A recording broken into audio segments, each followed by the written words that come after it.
Thank you guys so much. Thank you all for coming. I really want to welcome our speakers tonight, School Board School. They started in 2018. They are all about getting a diverse coalition of people working for the school. So people who are education advocates, people who are maybe aspiring school board members. They run an amazing program where people sign up. I think it's a 7-month program, or they come and really get a deep dive, get the skills and experiences they need to make change around education in their community. They are like these school board experts. So we wanted them to be the one to come and talk to you tonight and talk to you all about school board, because I know there's so many issues at our school boards lately. And a lot of us probably don't even really know what our school board does. So thank you to Elisa and Miyah for being here from School Board School. And then they're going to introduce Melissa, who is one of our red, wine, and blue ladies, and also a member of a current school board member, I should say. So I'm going to kick it to them so they can get started. Hello, everybody. Thanks for joining us for our session about school boards this evening. I'm Miyah Burke. I'm the Director of Program and Communications at School Board School. I'm a former classroom teacher and a member of School Board School Class 3. At School Board School, we bring together people who think they may want to run for school board and education advocates. So that's parents, teachers, concerned community members, and we provide them the knowledge and network to build better, more equitable school systems. We'll chat in a link to our website now. Our expert guests tonight are Elisa Hoffman and Melissa Easley. Elisa Hoffman was elected to the Cincinnati Public Schools Board in 2013. And while on the board, she chaired the policy committee and led the process to author one of the first equity policies in the country. In 2018, she founded School Boards. Melissa Easley has been a 15-year educator that has worked in K-12 classrooms over her career. She's the co-founder of North Carolina Teachers United, one of the largest pro-public education and educator support digital groups in the state. She was elected to the school board for Charlotte-Mecklenburg Schools, District 1, this past November, and looks forward to bringing her expertise as an educator to help influence policy for their school community. So that's who we have leading our session tonight. We're going to go over our objectives so everyone's on the same page for what we want to accomplish. And these are the things we hope you'll be able to know, believe, and do by the time we're done tonight. So participants will be able to distinguish between the role of a school board, which is governance, and the district administration's role, which is management. Participants will understand a school board structure, including the role of committees. Let's start right now with getting you involved. We'd love to learn a bit about you as we start our time together. And we know that understanding how school boards work is important for everyone in a community, since school boards make decisions that impact us all. So no matter what your connection is to your community, if you're here tonight, we know it's because you care deeply about education in your community. At School Board School, we've always believed that school boards are critical levers to making change in a school district. But over the past few years, the whole country got lesson in just how important school boards are. First during the pandemic, and now with this anti-equity push. But even when boards aren't making pandemic and equity-related decisions, their choices still have a huge impact on all of our kids. Their budget choices, their policy language, who they hire as a superintendent. All of these decisions determine the resources our kids get and the kind of opportunities and access our children have. So with that, I'm going to pass the floor to our expert guest, and Elisa's going to start us. So we are excited to dive in. We do want to just say one quick caveat at the beginning is sometimes we're going to give a few examples that are about Cincinnati Public Schools. Just know the general principles we talk about are applicable no matter what district you're in, no matter where you are, but Miyah and I both live in Cincinnati. And so that's why we'll refer to them a few times. But the first thing we want to cover is the role of the school board members and the role of your district administration. So the distinction between those two things. And we want to start by explaining why it's so important for you to understand that distinction. So it's really important because as you're thinking about how to advocate for students in your community, it's just so important to know who to go to.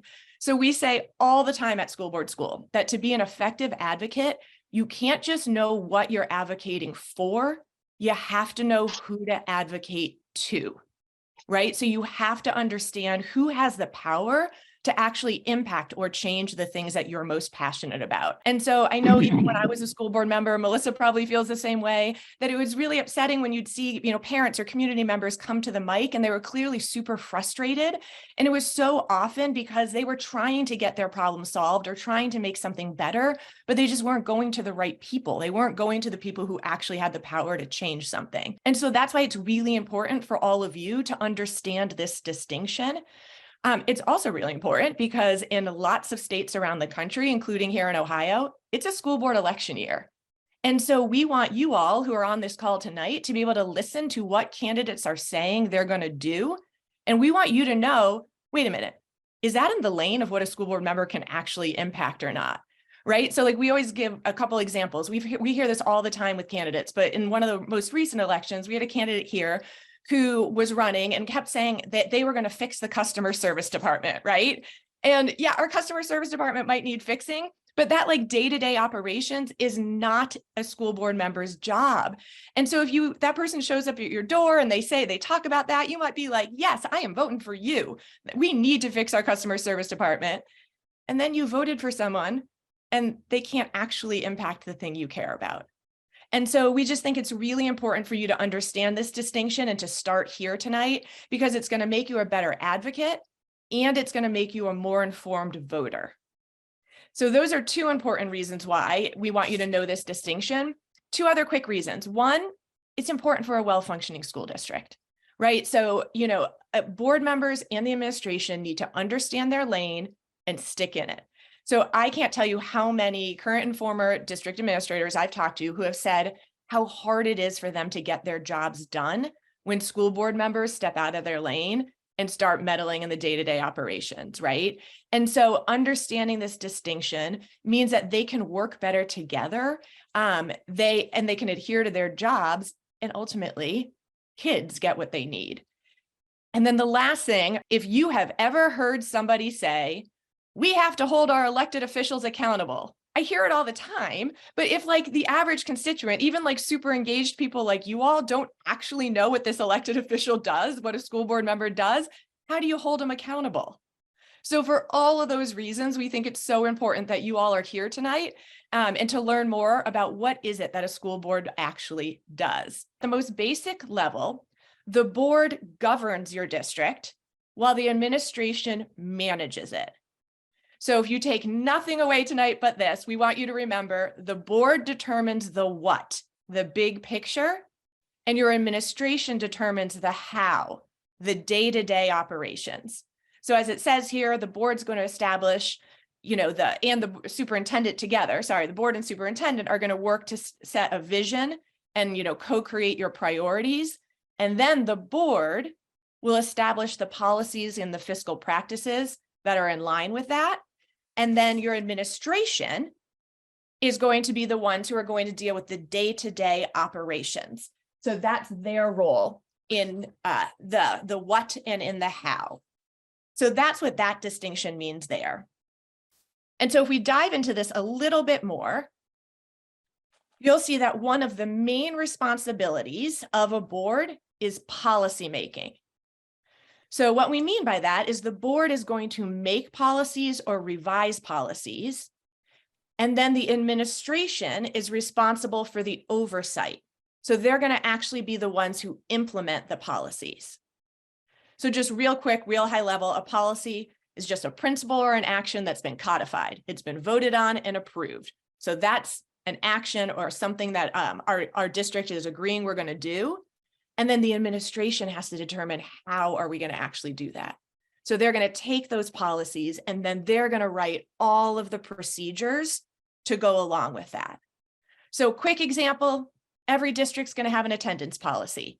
It should be really high level. So this quote here is one line from the Cincinnati Public Schools attendance policy. Purpose of the policy: to outline acceptable purposes for which a student may be excused from school, to allow for the appropriate recording of a student attendance, and the ability of the district to determine that when a student is truant. Super high level. That's what an attendance policy should do. But then from there, your administration has to figure out the how. What are they going to do with that policy? That's everything from communicating to you all, if your parents in the district, what do you do if your kid's going to be absent? That's training their school staff and how do you mark somebody absent? When do you mark someone absent? That's how do we report to the correct authorities if someone is truant? So that's one example of this difference between policy and practice. So again, your board is responsible for policy and your administration is responsible for that practice or the procedures. And that's really important because, again, going back to what I was just saying a few minutes ago, if you email your board about something you're concerned about and it's actually a practice or a procedure, they're going to tell you there's nothing they can do. And they're going to forward that email over to the superintendent's office and then vice versa. So again, in order to be a really effective advocate, you have to know not just what you want to get done, but who actually has the power to do it. And so we want to stick here for just another minute because policymaking is such a key function of the school board. And that, quite frankly, is why school boards are under attack right now. So one example is when I was on the school board, we did an equity audit of all of our policies to see where we might have been inadvertently reinforcing inequities in our district. And we found it in so many of our policies. I mean, everything from preschool enrollment to, policies affecting kids, who are experiencing homelessness. It was in so many policies. And then we had systematically went through and started revising all of those policies. So we really want you to understand that policy is a real key lever for change. And it can be used to either build more inclusive, more safe, more equitable districts, or it can be used to reinforce the status quo. And so that's why it's really important to understand that your board controls policymaking. Okay, the next thing we want you to know about what a school board does is the board is responsible for overseeing and approving your budget. And then your administration, usually led by your treasurer, is going to allocate the financial resources.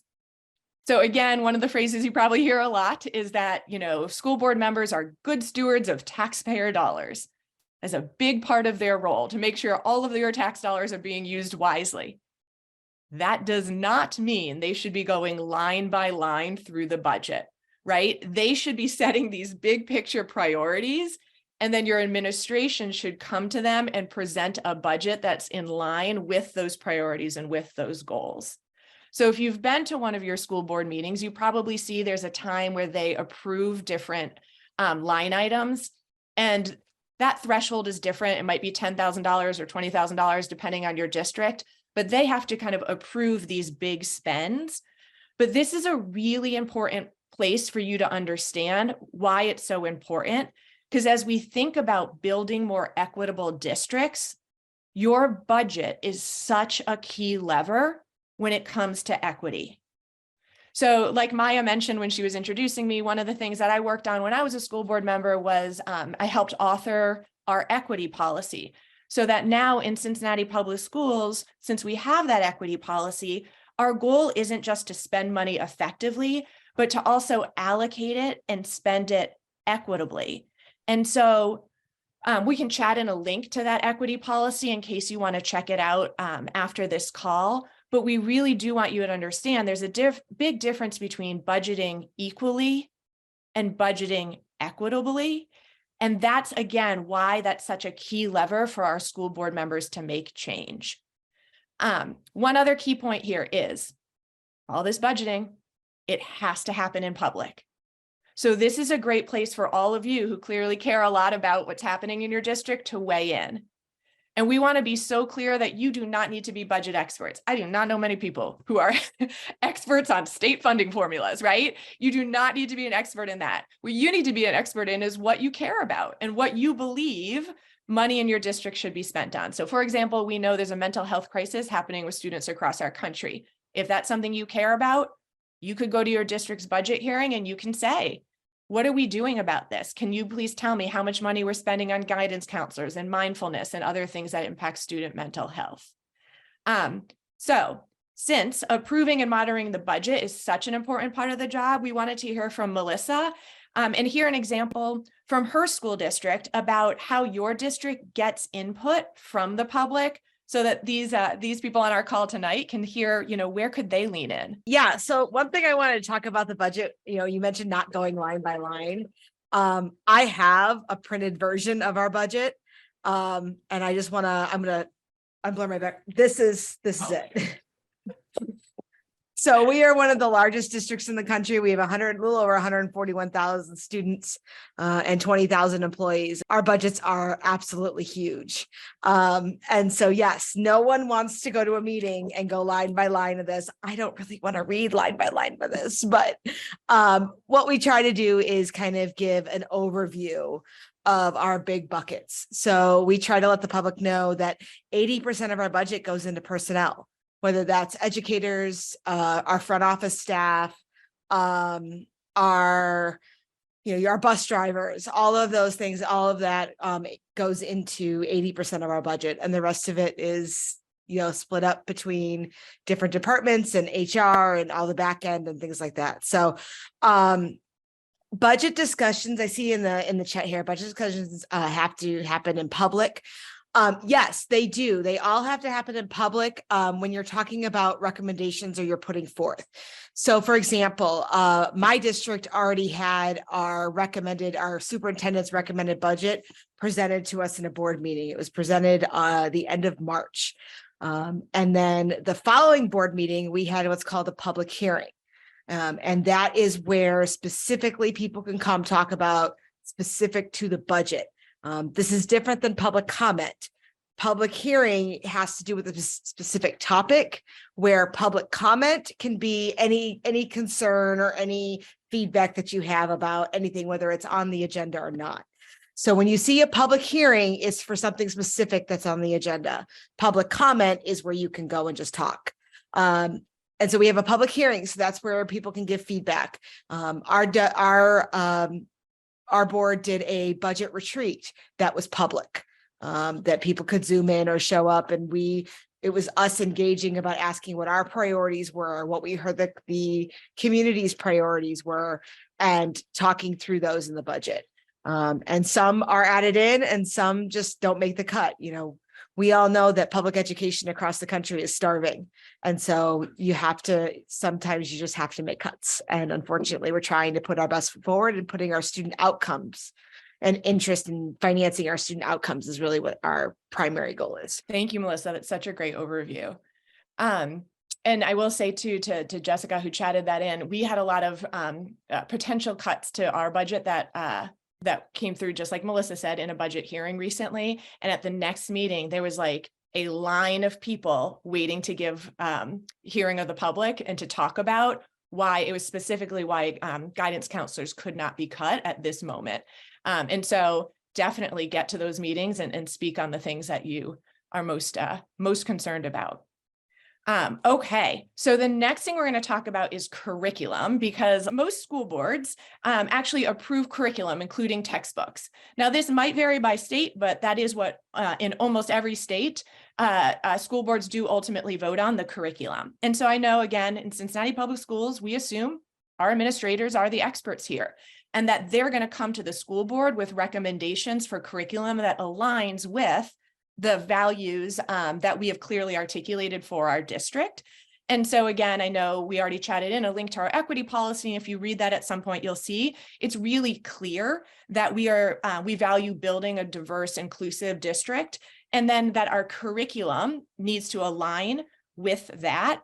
And so I'll tell you, I have kids in Cincinnati Public Schools, and my daughter is an 8th grader, and we recently got an email from her English teacher that they were about to start a social justice unit, and they had to pick from a list of like 20 different books to read, and it included everything from, John Lewis's March to Being Jazz to Mouse.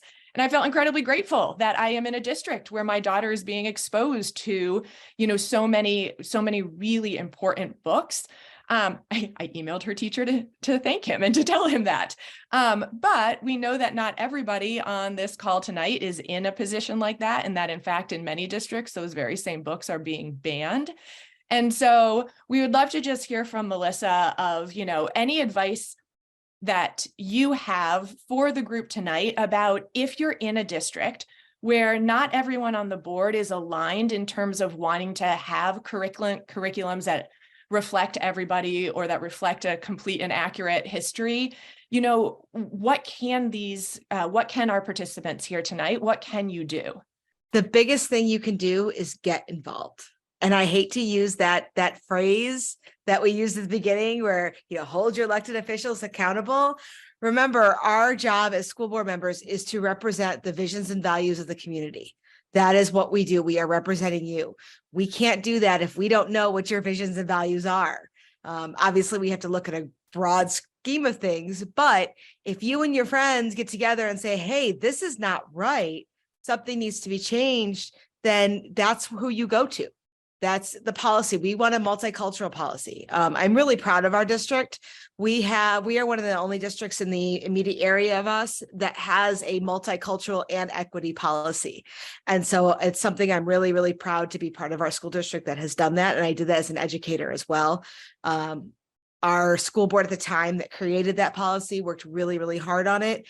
And I'm really proud that we have it. And so, but that was raised by community members. And so it came to the board. It was like, yeah, you're right. We really should have something. And then we started to work through the process.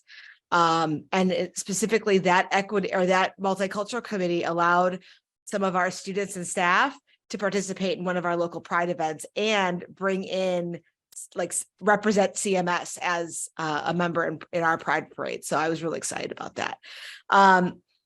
You have to remember that each school board member is one vote. I have 9 school board members on our school board, and there's not, we have to have 5. You have to have 5 for anything to pass. And so being, reaching out to your school board members, engaging in conversation, getting to know them, going out to their events, talking with them, asking them questions. Most of us really do want to engage with the public. I know I do. That's my favorite part of being on school board. And so we want to talk to you. We want you to be engaged.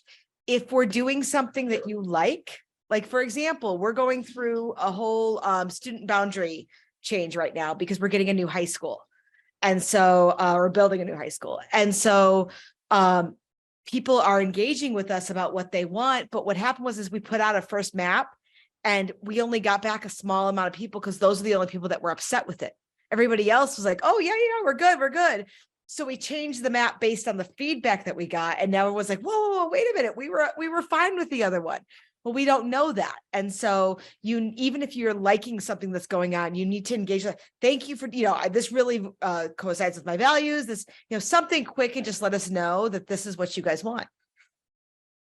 So, I see some of the chats here on some talking points on how to, guys, you got to take it as, I'm going to do what I'm going to fight for what I'm going to fight for. Instead of countering them, you keep pushing on what you want to do and what you want to see. And the more that people hear you and the more you become a voice, the more that people are going to join you. There's safety in numbers type of thing. So if you get a couple people, 5 people up there talking about something that, some of the other extremist groups that are saying or fighting or whatever, people are going to hear you and say, hey, they did it. I could do that. And it comes a snowball effect. So, every school board should have a school board crew. And it's a group of concerned parents, teachers, community members that go to every school board meeting and either talk or have there to be support. And so that you are involved and then you go back and you share with your networks. And that is how you stay engaged. And that is how you kind of go around like that. Thank you, Melissa. And I think that I know Nona just chatted into that Campaign for Our Shared Future is a great resource in terms of talking points for just the things that you all were talking about. And then I think the other thing too is Melissa said, numbers, getting people together. So one of the things that we work on at School Board School is building a coalition of values aligned people, not just within the city of Cincinnati, but our surrounding suburbs as well. And our surrounding suburbs are facing a lot of the things I'm seeing in the chat. And so, for example, when one of our school board school members who lives in the suburbs said, look, our board's about to introduce an anti-trans resolution. We need people to just show up in the parking lot and hold posters for us opposing this. It doesn't matter where you live, come show up. other members came and showed up for her. And so finding those people, like Melissa said, in your district, outside of your district, who can show strength in numbers that this is something you value is really important. And I just do not want to diminish just how hard that is right now to be in districts where your boards aren't reflecting your values. And so the more people you can find to bring together, the better, because your voices are louder when there's more of you. Two other quick things we want to bring up about what a school board does. They only hire and manage the superintendent. And then in some districts, depending on your state law or the size of your district, they might also hire and manage roles like treasurer, general counsel, or internal auditor. But really, it's your superintendent. And then your administration, they recruit, hire, and evaluate everybody else. And that is really important to know, because I know when I was a school board member, this might happen to Melissa too. I would say, like, so often the things that people, when they, sat next to me at my kid's basketball game or stopped me in the supermarket, the things that they wanted to talk to me about were like, oh, I'm concerned about this teacher or this principal. And it was hard because that's not my job. I do not manage any of the people in the district other than the superintendent. And so I would pass those concerns on to the right person in the administration.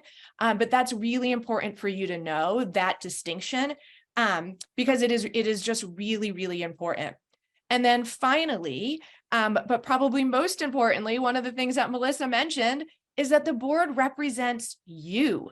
They represent the community and they report to you. So that means they should be hearing from you and they should be listening to you as they're making decisions. And so, like Julie said at the top of this call, we'll be back next week to talk about how do you effectively speak at a school board meeting? How do you put together one of those 3-minute hearing of the public type things? So hopefully we'll see a lot of you back next week for that part. Now that we know what a school board does, we want to talk about how it's set up. So in this section, we're going to talk really quickly about the role of the president. And then we're going to spend some more time about what happens in school board committees. So most school boards have either 5, 7, or 9 people on them. So ours in Cincinnati has 7. You heard Melissa say hers has 9. Most of our suburbs that are smaller have 5. And that's just so that there's not a tie when there's a vote. That's why they're odd numbers. And so school boards have a president and a vice president, sometimes called your chair or your vice chair. And the other board members are the ones who elect that president and vice president. So it's important to know that there's not like an official hierarchy, right? So, like Melissa said, everyone has 1 vote, right? So everyone on the board has 1 vote, but there are advantages to being the president and there is some power there. So a couple of things the school board president gets to do. They get to set the agenda for meetings and they run those meetings. So to be clear, all the board members can give input, but the president's the one who's going to have the final say about what makes it onto a school board meeting agenda. If they're really good at this, they manage the agendas and they run the meetings so that they don't go till like midnight or they don't last for 5 hours, right? That's important for a lot of reasons, but it's especially important because you all cannot engage as constituents if the meeting goes on for 5 hours. So if we want our constituents to be engaged, we've got to run really efficient and effective meetings. Another thing that the school board president does is they speak for the board, including being the one who will speak to the press. It's really important to understand, there's other roles in your community like city council or something where each person can go out there saying whatever they want. But once the board makes a decision, then individual board members cannot go speaking out against that. They have to be a unified voice. It can get really messy when board members are out there just kind of saying their own thing. So as you all are thinking about, like we said it in the beginning, how do you hold people accountable in this role? One thing you can do is hold them accountable to this about whether or not they're speaking for themselves or for the full board. And so if you hear your board members, or oftentimes on social media, you'll see board members posting about things. One easy thing you can do is you can just say something like, if there's something the board is still discussing, you can just ask them, is that your opinion? Or has the board voted on and decided that? Because like we said, it can get really messy when board members are not clear about when they're stating their opinion and when something has been decided by a board. So real quick, because we're seeing this happen across the country right now, we would just love to hear from Melissa for a minute about this one. You know, can you talk to us about what other board members can do to hold their fellow board members accountable?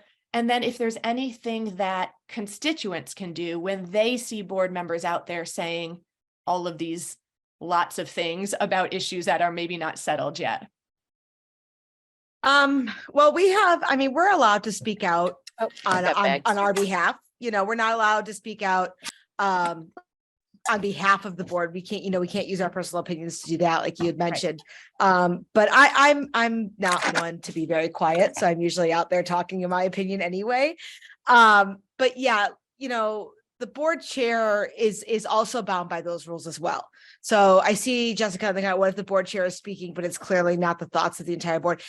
That's going to happen, but it's what the board decides. So if, you know, on my board, if there's 5 members that decide we're going to get rid of our multicultural policy, I cannot like it. I can voice my opinion, but I am outvoted at that point. And so it's, you know, it's making sure that your board members are also being communicative and talking through those things and making their thoughts and their ideas known. I'm very, very lucky. Our what we call our board chair, we just use chair instead of president. Our chair and vice chair actually set the agenda and have meetings themselves together. And so there's actually 2 people working on it. And then they actually present that out to us in our small groups that we do. And that way we can give input and we have a few minutes to look at that, you know, prior to it going public, so that if we want to make changes or, you know, just last meeting, we took something off the agenda because we thought the agenda was too heavy. And so there were so many people that were, you know, there were 5 of us that all agreed. And so we got something taken off the agenda.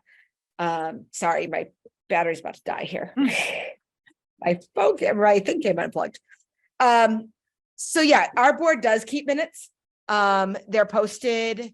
Our agenda is posted the Friday before the board meeting. And then our minutes are usually posted within 24 to 48 hours. That's Jessica, that's up to whatever your school board's policy is. Our school board members I can reach out to the superintendent or any of their cabinet directly. Anybody else that I want to reach out to, so anyone that works underneath them, I have to go through the superintendent and the cabinet member to do that. So for example, I can't just show up at a school and say, hey, I'm here. I have to give 48-hour notice. I have to give all of that thing. Yep. And that you can usually find in your board's bylaws and protocols, which is part of their policy, if you're interested in figuring out if your board can do that. Yes. And thank you, Melissa, for making that clear too, that board members, of course, have opinions. That's what you've elected them to have. So they can have their own opinions.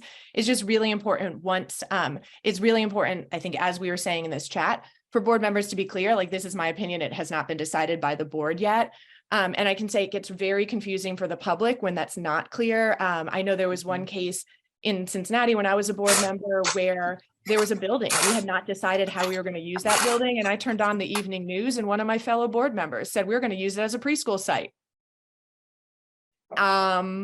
We had not decided that. And now it's out there in the public, right? And so now the public's really confused, saying, oh my gosh, wait, like, lots of people excited we're going to have this preschool site. Other people saying, we thought this was going to help with the overflow from this elementary school.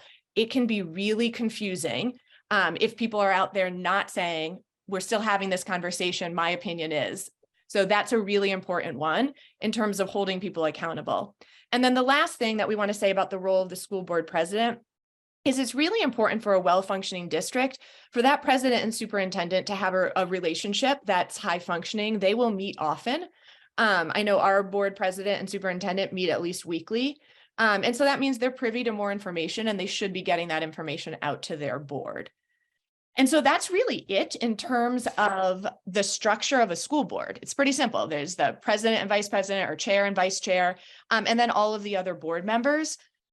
But the board president isn't the only one setting agendas. So if your school board has committees then the chairs of those committees also set agendas.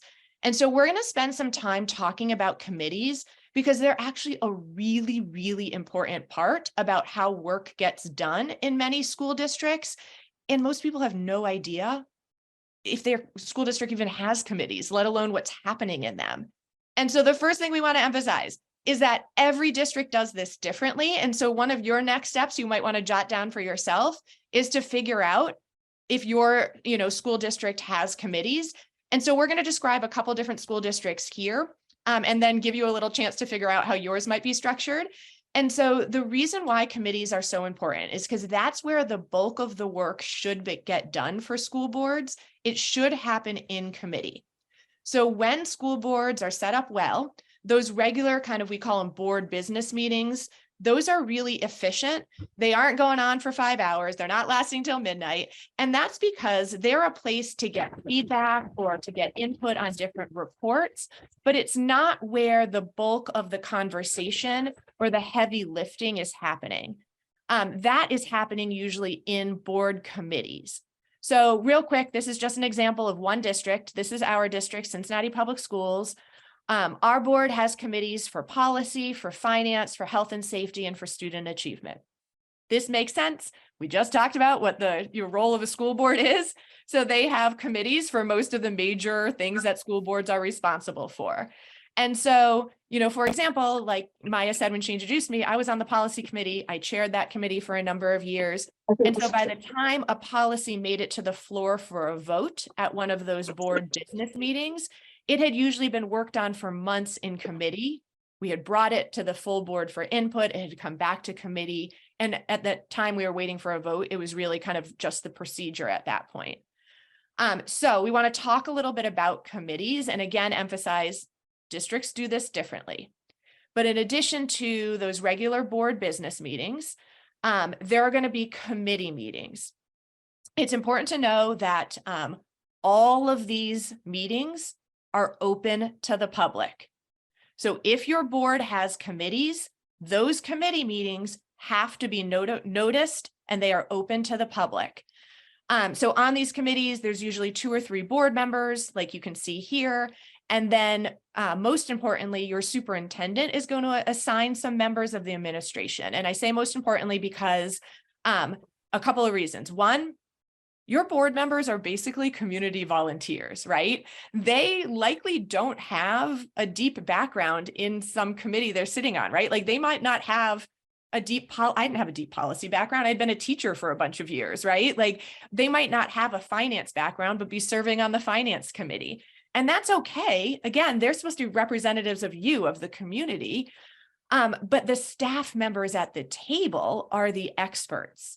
So they're there to advise your school board members. And then the second reason why it's so important to have those administrators there is, as you heard me say at the very beginning, when I described that division of responsibility, the administrators are the ones who are going to be doing the work, right? So whatever gets decided by the school board, they're going to have to implement it. And so they need to be at the table while school board members are discussing student achievement and finance and safety. Because again, they're going to be the ones who have to take any decision and create all of the policies and procedures. So again, each committee has a chair. Just like the board chooses their president, the other committee members will choose their chair. And then just like the board president is going to put together agendas for the business meetings, the chair is going to put together the agendas for these committee meetings. So we want you to know that because that means it's a really powerful position to be a chair of a committee because they're the gatekeepers to decide what's going to make it onto a committee agenda. And again, this is where the bulk of the work happens in school boards. And so things are going to get in the queue to make it on a committee agenda in one of 3 ways. It's either going to be assigned by board members during a board meeting. So you might hear a board member say, I want to assign to the Student Achievement Committee to look into X or Y. So that's one way. Another way might be the administration might say, we need some guidance on something. And so we're going to assign that to the policy committee to talk about. So the administration might make it ask for something. And then the third way, really important for you all to know, is that sometimes things make it onto a committee agenda because it's a topic that community members have organized around. And like Melissa talked about earlier, there's enough community voice around a topic that it makes it onto a committee's agenda. So I'm going to give a quick example of that, and then we're going to talk about how another district handles committees. So my first year on the school board, I saw some data from the American Pediatric Association about high school start times. So lots of you might have seen this data too, right? Like there was lots and lots of data that showed that later high school start times improved everything from mental health of students. There were fewer car accidents, kids, academics improved. And so I asked that at a regular board meeting, I made an assignment that it be on the Student Achievement Committee agenda. There are lots of topics that were in line to be on the Student Achievement Committee agenda. And so the chair didn't prioritize this assignment. I brought it up every couple of months for like 3 years. To be clear, this is not an indictment of her as a chair. She had a lot of things she had to figure out how to prioritize, and this just wasn't making the list.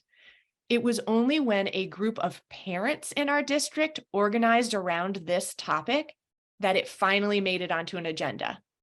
So those parents came to board meeting after board meeting after, they showed up every time we had a board meeting, somebody came and spoke.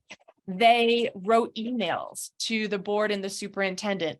They came to the Student Achievement Committee. They brought in the press and had our local newspaper writing stories about this data.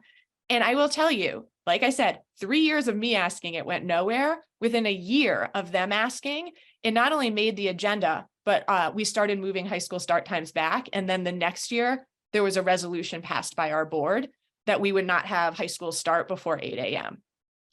And so I wanted to give that example because I think it's a good one about the power of the chair, but also the power that you all have to force a conversation in your district. So that is how it works in districts where there are committees of the board. And quite frankly, that is a best practice, but there are also a lot of districts that don't have committees at all. And that makes it really hard because all of this work has to happen during those board business meetings. So you'll see that happen sometimes. And then there are other districts where the committees are not committees of the board. They're committees of the superintendent. And that's pretty common for a couple of reasons. One, be totally transparent. It's a way to not involve the public, right? So if they're committees of the board, like we said, by law, sunshine laws say they have to be open to the public. If they're administrative committees, they do not have to be open to the public. And then the other reason is that some districts have what we call a strong superintendent structure, where the board doesn't drive the work. It's not really the board and superintendent together, but it's really the superintendent who drives the work. And then the board kind of approves what the superintendent recommends. And so in that case, there's often superintendent committees instead of board committees. So it's really important for you to know about how your board is structured, because again, that's where a lot of the board's work should happen. So if there's something that you're really passionate about, you need to know what committees are there in my district so that you know where that topic is being discussed. And you can start showing up at those meetings. So it's important to note too, committees can't vote. That has to come back to the floor, but they do make recommendations. So again, that's where some really meaty conversations happen. And so we wanted to make sure that you are really aware that that is such an important place in your district structure. Okay, I would love to hear from Melissa. I just talked about how our district is set up. How is your district set up when it comes to committees? Sure. We have board committees, as you mentioned. And so I am actually the chair of what we call our MIAC committee, which is our municipal education association, I believe. I can't think of what the title is, but our district has 6 towns that we feed. And so this committee was originally formed because a new state law came to effect that individual cities could create a charter school if they wanted to. And there were certain laws of that. And so this committee was originally formed to talk about that and find out, what communities wanted to do that. Turns out it ended up not being anything that our 6 communities wanted to do. And so now it's more of a networking. I have turned it more into here, share your concerns with us and let's have this conversation so that all towns are involved in what Charlotte-Mecklenburg does with the schools. And so they're all informed as well. So each town has sent a representative. We also have a representative from the county. And we have a representative from our city council as well.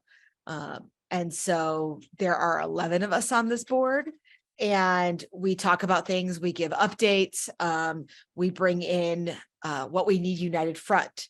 Hey, we're doing our legislative agenda. It would be really helpful if the towns put this on their legislative agenda as well.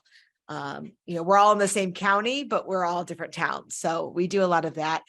We also have our legislative agenda. I am on, let's see, 1, 2, 3, I think 3 committees. I have Miyah that I chair, and then I'm on our intergovernmental committee, which does all of our legislative stuff. So I help things that we're going to advocate in our state capital. So things that we want our state legislator to change or put in or, advocate that way. And then I'm on calendar committee. So I help with our calendar here in Charlotte-Mecklenburg. And that's actually the only committee that I have that's staff run. The other committees are board committees. And then I'm just the board rep on the calendar committee. Thank you, Melissa. So we are going right up to time here. Time's just about up. So we just want to make sure as we're wrapping up that we have lots of good questions about committees. And so one of the things we'd love for you all to do as you kind of log off tonight is to log on to your district's website, go to your school board page and see if there are any committees listed there. If there aren't, then your school board doesn't have committees. They are likely superintendent committees. And it's so important for you to know that, to know who to advocate to. Thank you for everyone for coming, for all your questions. We hope to see you back next week for how to speak at a school board meeting. And we also hope to see you on May 1st for Why School Boards Matter. Thank you so much for joining tonight.